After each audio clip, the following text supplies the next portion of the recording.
In 1962, the Cold War was heating up in America's backyard. Since aligning himself with the Soviet Union, Cuban dictator Fidel Castro was an object of growing U.S. concern. A failed attempt to oust him from power in April 1961 through the use of Cuban exile forces emboldened both Castro and his Kremlin supporters. In May 1962, Soviet Premier Nikita Khrushchev offered to install offensive nuclear weapons in Cuba. Castro readily agreed, viewing the missiles as a deterrent against another U.S. attempt to force him from power. Missiles began to arrive that summer under the tightest secrecy.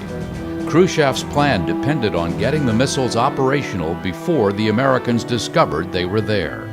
But U.S. intelligence quickly learned that something unusual was afoot on the island nation. In early October, U-2 and Navy reconnaissance flights provided alarming but conclusive evidence that the Soviets were constructing missile launch sites throughout Cuba. President Kennedy immediately assembled his national security team, including military members of the Joint Staff, to determine a course of action.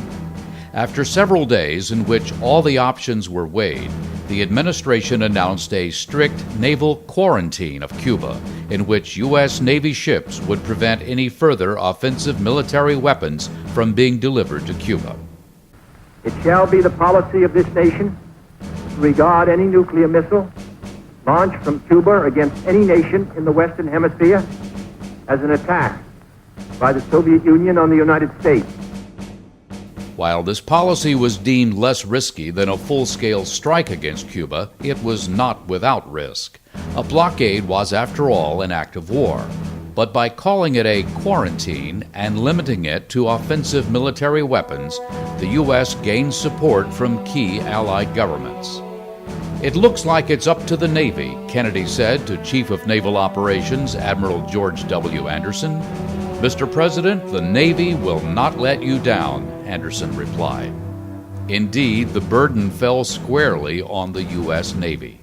Naval forces under U.S. Atlantic Command, headed by Admiral Robert L. Dennison, steamed out to sea, intercepting not only merchant shipping en route to Cuba, but Soviet submarines operating in the area as well. One of the first destroyers on the scene, USS Blandy, diligently tracked a Soviet Foxtrot submarine, eventually forcing it to surface. We now know these submarines were carrying nuclear-tipped torpedoes and were the spearhead of a Soviet effort to establish a naval base on Cuba. U.S. destroyers maintained the quarantine. Radar picket ships supported by Navy fighters and airborne early warning planes assisted the U.S. Air Force's Air Defense Command in preparing to defend American airspace from Soviet and Cuban forces. The aircraft carriers, cruisers, destroyers, and Marine forces of the Second Fleet under Vice Admiral Alfred G. Ward were poised to launch air, naval gunfire, and amphibious strikes against Soviet and Cuban forces ashore if the quarantine failed. For 13 days in late October, the world held its breath. This is Radio Moscow. Premier Khrushchev has sent a message to President Kennedy today. The Soviet government has ordered the dismantling of weapons in Cuba, as well as their crating and return to the Soviet Union. The Soviet ships turned back. The crisis was over.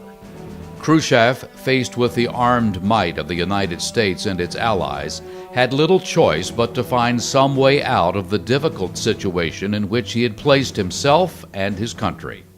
President Kennedy did not press the advantage that the strength of U.S. and Allied naval and military forces gave him. That allowed the Soviet leader to peacefully disengage his nation from this most serious of confrontations. For the rest of the Cold War, the U.S. and Soviet Union never again reached the brink of what would have been a world-altering nuclear conflict. The lesson is clear. The U.S. Navy has kept the sea free for over 200 years.